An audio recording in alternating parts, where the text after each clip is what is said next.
Hi good morning बच्चों, कैसे हैं? बढ़िया। आर्थ्रोपोडा में, एनिमल किंगडम के आर्थ्रोपोडा में हम क्लासेस डिस्कस करके लास्ट वाला वीडियो ख़त्म किया था।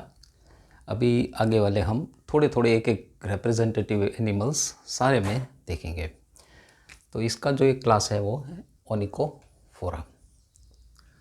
ओनिकोफोरा में वो ऐसे एनिमल्स हैं जो कनेक्टिंग लिंक मानते हैं।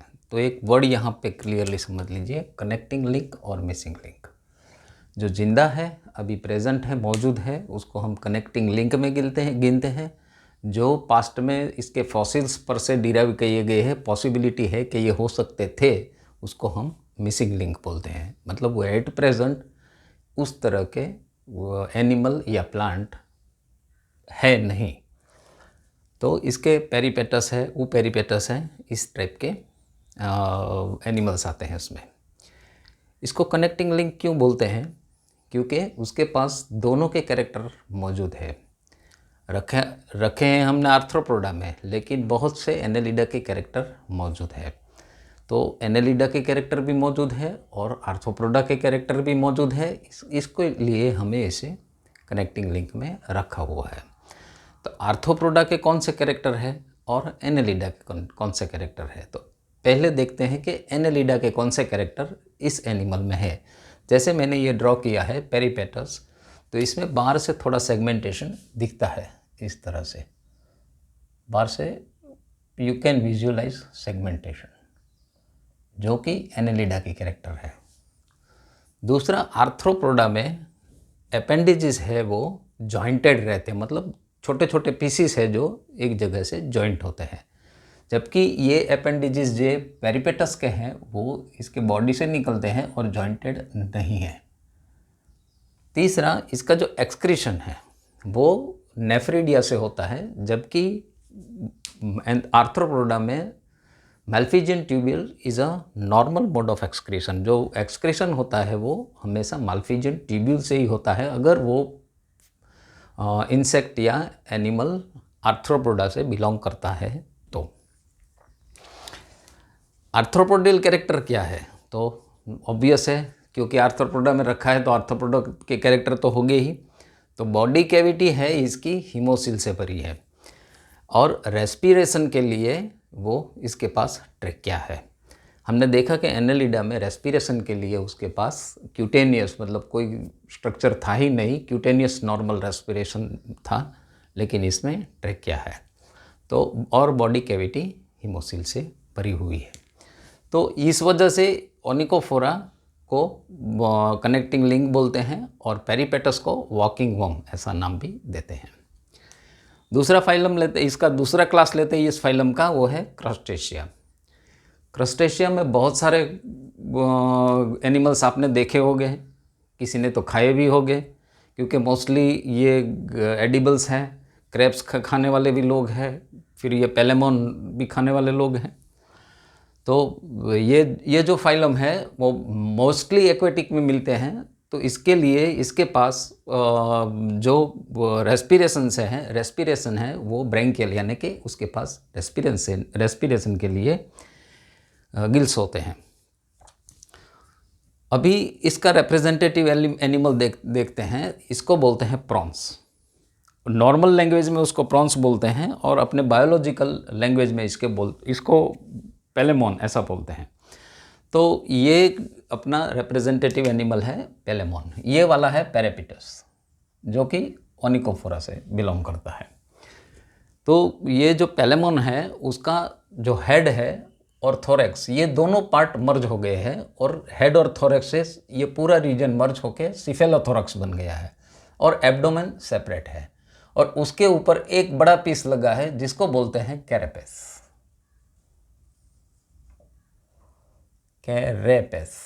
और इसके आगे ऐसे थोड़े सेरेटेड स्ट्रक्चर रहते हैं जिसको बोलते हैं रोस्ट्रम। एक बड़ी सी बल्जिंग आई रहती है यहाँ पे और उस तरफ, मतलब एक पेयर ऑफ बल्जिंग आइज रहती है। उसके पास दो पेयर ऑफ एंटेना, मतलब एक पेयर यहाँ छोटी वाली है और ये एक बड़ी वाली पेयर है। तो टू पेयर्स ऑफ एंटेना होता है। उसके पास ऐसे 6 सेगमेंट रहते हैं, 1 2 3 4 5।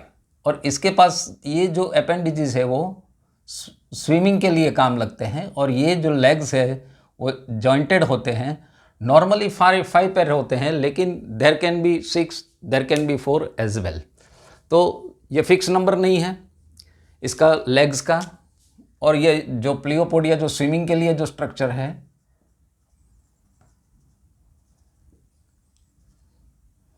और यहाँ पे जो एक पॉइंटेड स्ट्रक्चर जो लास्ट वाला 6th सेगमेंट है, उसमें ये प्लियोपोडिया पीछे वाले हिस्से में लगता है, और एक पॉइंटेड स्ट्रक्चर होता है जिसको बोलते हैं टेल्स।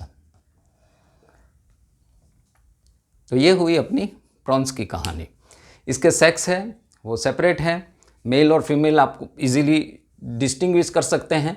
और इसकी एक स्पेशल कैरेक्टरिस्टिक है, जैसे आपने लिजर्ड को देखा होगा कि जैसे अपना टेल छोड़ देती है, इसी तरह ये भी अपना लेग्स का या ये प्लियोपोडिया का हिस्सा छोड़ देती है। और जैसे ही उसका जो एनिमल उस पर अटैक कर रहा है उसका डाइवर्ट उसके तरफ ध्यान जाता है, तो बच के निकल लेता है। तो इस जो अपना हिस्सा छोड़ के फिर से नया बना देता है, उस टाइप को बोलते हैं ऑटोटॉमी। तो ये हमको ये क्रस्टेशिया में देखने को मिलता है। तो इसी क्लास से बिलोंग करता है वो है क्रैब। क्रैब के लिए एक बार क्वेश्चन पूछा गया था, दैट इज़ कॉमेंसलिज्म। तो ये हर्मिट क्रैब है, वो ऐसे उसके अंदर रह जाता है, शेल के अंदर। जो मोलस्क अपना सेल छोड़ देते हैं डेड हो जाने के बाद, या तो ऐसे ही छोड़ देते हैं, उसके अंदर ये रहता है, और उसके ऊपर सी एनेमोन रहता है। तो इस टाइप की मैकेनिज्म, मतलब दोनों एक दूसरे को इसको क्रैब को नीचे अंदर इसके अंदर क्रैब है, तो क्रैब को ये प्रोटेक्शन प्रोवाइड करता है, और क्रैब है वो एनेमन को लोकोमोशन प्रोवाइड करता है। तो इस प्रकार का जो कोऑपरेशन होता है इसको कॉमेंसलिज्म बोलते हैं। तो ये हुई क्रैब की बात। तीसरा इसमें आता है डेफनिया, जो कि पॉल्यूटेंट इंडिकेटर है। अभी इसमें बहुत सारे एक्सपेरिमेंट चल रहे हैं, और वेरियस टाइप ऑफ एक्सपेरिमेंट इसमें चल रहे हैं कि इसमें कौन सा उसका sexual mode of reproduction change हो जाता है, उसका asexual mode of reproduction change हो जाता है। तो ये पॉल्यूशन के इंडिकेटर के लिए हम इसका इस्तेमाल करते हैं, वो है डेफनिया। ये भी इसी क्लास से बिलोंग करता है, क्रस्टेशिया से। एक ऑर्गेनिज्म की और बात कर देते हैं कि नॉर्मली ये पेंटापोडा बहुत से किताब में नहीं दिया हुआ है, लेकिन इसका एक ऑर्गेनिज्म है जो है निम्फोन, जिसको सी स्पाइडर ऐसा भी बोला जाता है। स्पाइडर जैसा ही दिखता है लेकिन सी में मिलता है, तो इसको सी स्पाइडर भी बोला जाता है। और इसकी स्पेशलिटी ये है कि एग्स नॉर्मली या तो फीमेल कैरी करती है या तो फर्टिलाइज होने के बाद छोड़ देती है, लेकिन ये निम्फोन में मेल है वो जैसे ही एग्स फर्टिलाइज होते हैं, मेल सारे एग्स कलेक्ट कर लेता है और अपने पैर में रखता है, कि उसके पैर में ही उसके ऑर्गन्स रहते हैं। तो ये पैर में ही अपने जो फर्टिलाइज्ड एग्स है वो रखता है। तो नॉर्मली ऐसा देखने को नहीं मिलता है कि फीमेल मेल है वो फर्टिलाइज्ड एग कैरी करते हैं, लेकिन ये ऑर्गेनिज्म में निम्फोन में ये सी स्पाइडर है जिसको हम बोलते हैं वो कैरी करता है। तो और दूसरा हम बात कर लेते हैं मिलीपेड और सेंटीपेड की। सेंटीपेड और मिलीपेड की, ये नॉर्मल जो अपने आर्थ्रोपोडा है ऐसे ही इसका स्ट्रक्चर रहता है। जो रेस्पिरेशन होता है वो ट्रैकियल होता है, जो उसका एक्सक्रीशन होता है वो माल्फिजियन ट्यूब्यूल्स से होता है, अपेंडेजेस जॉइंट रहते हैं। लेकिन इसकी जो स्पेशल कैरेक्टरिस्टिक है ये वाला नॉक्टर्नल है, सेंटीपेड, मतलब रात में निकलता है। दूसरा ये कार्निवोरस है। तीसरा अटैकिंग के लिए इसके पास ये वाला अगर देखें पहला हिस्सा,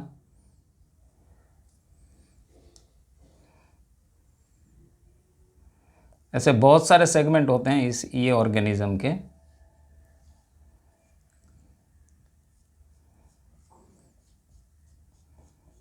तो आगे वाला हिस्से में ऐसे क्लॉ लाइक स्ट्रक्चर रहते हैं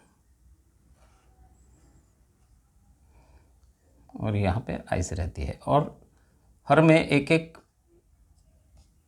लेग रहता है, ऐसे जॉइंटेड अपेंडेजेस ही है। और देखने में ये बहुत सारे लेग्स दिखते हैं, as if it is there are hundreds legs, तो इसको हम सेंटीपेड बोलते हैं। और ये क्लॉस है उसको अटैकिंग के लिए, या तो ये पॉइजनस भी होते हैं, बहुत पेनफुल भी होते हैं, और एकदम तेज़ी से भागते हैं, तो ये फास्ट रनिंग है। जबकि मिलीपेड है एकदम स्लो रनिंग है, दिन में निकलते हैं, और ये हर्बीवोरस है,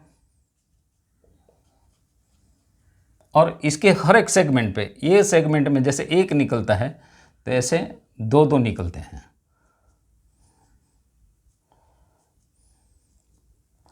मतलब एक सेगमेंट में एक पैर था, जो जबकि मिलीपेड में एक सेगमेंट में दो दो पैर रहती है, मतलब चार चार अपेंडेजेस रहते हैं। तो जैसे मिलियंस ऑफ इसके पर पैर है ऐसा लगता है, तो इसको मिलीपेड बोलते हैं। और ये इसका डिफेंस मैकेनिज्म भी बहुत टिपिकल है। जैसे ही उसको लगता है कि कोई उसके सामने खतरा है, तो ये पूरा अपने आप में कॉइल कर देता है, और किसी की ताकत नहीं है इसका कॉइलिंग को अनकॉइल कर सके। और इतना कॉइल हो जाता है फिर अपने आप ही वो अनकॉइल होता है, कोई इसको अनकॉइल नहीं कर सकता, अपने आप ही फिर वो अनकॉइल हो सकता है। लेकिन उसके पास ये वाला जो क्लॉ होता है, ये अटैकिंग के लिए ये नहीं होता है। डिफेंस मैकेनिज्म में सिर्फ ये कॉइल ही करता है। तो आज ये हम चार या 5 क्लास पढ़े, ओनिकोफोरा, क्रस्टेशिया, सेंटीपेड, मिलीपेड, फिर पेंटापोडा। आगे में हम अभी 2-3 और क्लासेस देखने हैं, वो देख लेंगे। आज के लिए इतना काफ़ी। Thank you very much.